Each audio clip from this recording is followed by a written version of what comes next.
લંડનમાં વસતા ગુજરાતી પ્રજાને એ કદાચ ખ્યાલ ન હોય કે આપણી પાસે આપણું ઉપરાણું લે તેવા પત્રકાર, આપણા માટે રડે તેવા પત્રકાર, આપણા હિત માટે હંમેશા ઝઝૂમતા રહેલા પત્રકાર કોઈ હોય તો તે સીબી પટેલ છે. આપણે ભાગ્યશાળી છે, તેમનો જન્મ ગુજરાતમાં, ભારતમાં થયેલો છે. માટે આપણે ભાગ્યશાળી વધુ એ છે કે ગુજરાતની ભૂમિકા અને સંસ્કારો શું છે તે એને ખબર છે. સયાજીરાવ ગાયકવાડની યુનિવર્સિટીમાં ભણેલા સીબી પટેલ બરોડામાં તેઓ ભણ્યા, એટલે કે સ્નાતક થયા ત્યાં સુધી તો યુનિવર્સિટી બરોડામાં ભણ્યા. તેનો મતલબ તે કે સીબી આગળ ઘણું બધું ગૌરવશાળી જ્ઞાન ગુજરાતનું છે, જે વર્ષોથી આજ આપણી સાથે છે. 80 વર્ષથી વધારે મોટી ઉંમર તેમની છે અને આ જૈફ ઉંમરે તેઓ આજે પણ બહુ સક્રિય છે. તમને બધાને ખ્યાલ નહીં હોય, પરંતુ જ્યારે હરે કૃષ્ણ મંદિરને બંધ કરવાની વાત થઈ, ત્યારે તે મુમેન્ટ થઈ, એનો રસ્તો બદલવાની વાત થઈ, ત્યારે આપણે હિન્દુ ભાઈઓને જગાડવામાં એને નાકે દમ આવી ગયો. તેને ખૂબ મહેનત કરી હતી. અરે એક સમય તો એવો હતો કે આપણે લોકો જાગવાનું નથી, મૂકી દઈએ. કારણ કે આપણે ખરેખર માત્ર પૈસા કમાવામાં વધુ માનીએ છીએ. દેશ સેવામાં, સમાજ સેવાના સારા સનિષ્ઠ માણસોની કદર કરવાનું આપણે આવડતું નથી. આ સાચી વાત. હું નથી ઈચ્છતો કે હું પણ નગુણો બની જાઉં. સીબી પટેલ સાથે મને વર્ષોનો નાતો છે અને તેમની જે હિંમત છે અને તેમના 2 પત્રો ગુજરાત સમાચાર UK અને એશિયન વોઇસ દ્વારા આપણને જે સેવા કરે છે તે અદ્ભુત છે. સીબી આપણા માટે બહુ ઉપયોગી વ્યક્તિ, ઘરના વડીલ જેવા વ્યક્તિ. તે જણાવી હું આજે મારો દિવસ ખૂબ જ ભાગ્યશાળી સમજું છું કે આ એક વ્યક્તિ બાબત હું એક ગુજરાતી સમાજને સંદેશ આપી રહ્યો છું. હવે પછી ચાલો આપણે સાંભળીએ આદરણીય સીબી પટેલ, જેમણે મારા પત્રો પાના ભરી ભરીને વર્ષોથી આ ગુજરાત સમાચારમાં છાપેલા છે.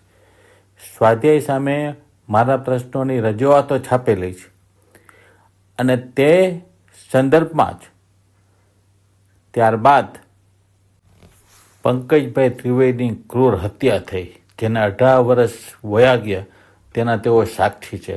આજે તેઓ શ્રી પંકજભાઈ ત્રિવેદીને જે શ્રદ્ધાંજલિ આપી રહ્યા છે, ચાલો તેમને આપણે સાંભળીએ. ઇંગ્લેન્ડના નમસ્કાર. એક શહીદની યાદમાં આપણે સૌ ભેગા થયા છીએ. 18 વર્ષ પહેલા પંકજભાઈ ત્રિવેદી નામના એક આશાસ્પદ સ્વાધ્યાયી, જેમણે અનેક રીતે પોતે અંગત સિદ્ધિ પણ પ્રાપ્ત કરી હતી અને સ્વાધ્યાયની ખૂબ સેવા કરી હતી, તેમનું કરપીણ ખૂન થયું. વિનુભાઈ સચારિયા દર વર્ષે આ પ્રકારે તમને યાદ કરે છે, એમના મિત્રો બોલાવે છે. આ બધી વસ્તુઓ આવશ્યક છે. 18 વર્ષના વાળા વીતી ગયા. હજુ આ હુમલાખોરના આરોપીઓ ઉપર કોઈ કામ થયું હોય કે એમને પકડ્યા હોય કે એમને સજા થઈ હોય, એ કઈ જાણવામાં નથી આવ્યું. એ ભારત સરકાર માટે, ગુજરાત સરકાર માટે એ ગૌરવપ્રદ નથી, પણ કલંક સ્વરૂપ છે. ગુનેગાર એમાં ખાસ કરીને આવું પહેલી વાર બન્યું નથી. ધર્મના નામે હિંસા આચરાય છે. જે ધર્મ, સનાતન હિન્દુ ધર્મ વિશ્વનો સૌથી જૂનો ધર્મ છે, સત્વશીલ છે, જેમાં વેદ અને ઉપનિષદમાં ભગવાનની વાત નથી કરતા, મૂલ્યોની વાત કરીએ છીએ. એ ધર્મના નામે આપણે જયારે વાત કરીએ ત્યારે કે કેટલાય આજે પંકજભાઈ ત્રિવેદી એકલા નહીં, અફસોસ કેવા કેટલાય જણને માત્ર ને માત્ર પૈસા, ધન લુપ્તિ માટે કે અન્ય પ્રકારના કલંકિત કૃત્યો માટે, અપકૃત્યો માટે કહેવાતા ગુરુઓએ અને યુગ પ્રવર્તકોએ એમનો નાશ કરી નાખ્યો છે. તમને પણ ખબર છે વિનોભાઈ પર પણ અમુક વર્ષો પહેલા જામનગરમાં હુમલો થયો હતો. છાપામાં આવ્યું, ત્યાં આવ્યું, મિટિંગો કરી, સચ્ચિદાનંદ સ્વામીએ સભાઓ કરી, પછી શું? આ ખરેખર પંકજભાઈ ત્રિવેદીના શહીદ દિને હું એટલું કહી શકું કે આપણે પણ માણસ તરીકે, મિત્રો તરીકે, ગુજરાતના મુઠ્ઠી ઉચ્ચારા લેખક વિચારક ગોવિંદભાઈ શાહ દર વખતે ઘણું બોલે છે, પણ બીજા આપણા દિલમાં કેમ દર્દ ના થાય? મને મોટો અફસોસ, આપણે ધર્મની વાતો કરીએ છીએ, દયા ધર્મ કા મૂળ નહીં, પણ સ્વાશ્રય હોવો જોઈએ, સિદ્ધાંત પ્રિયતા હોવી જોઈએ, ન્યાય પ્રિયતા હોવી જોઈએ.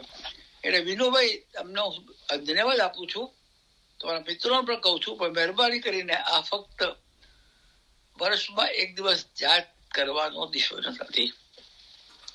મને અફસોસ થાય છે કે મોટા ભાગના મિત્રો, જાણકારો પેપરમાં આપણે લખીએ છીએ, એક આપણું હૃદય દ્રવી દેવું જોઈએ નહીં, આપણે ગુસ્સો આવવો જોઈએ. અને આ બ્રિટનમાં એક છે, આવા જયારે ગુનો બને છે, લગભગ આવા ગુનાઓમાં ગુનેગાર પકડાય છે, સજા પણ થાય છે. કાયદો વ્યવસ્થા એ સામાજિક જરૂરિયાત નથી, એ સરકારની ફરજ છે. આજે પંકજભાઈ ત્રિવેદીના શહીદ દિવસે આટલું કહેવાનું મારું મન થયું.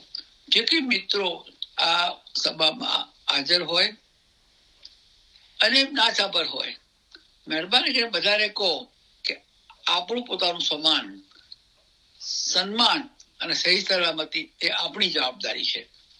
ઓમ નમઃ શિવાય. જય પંકજભાઈ.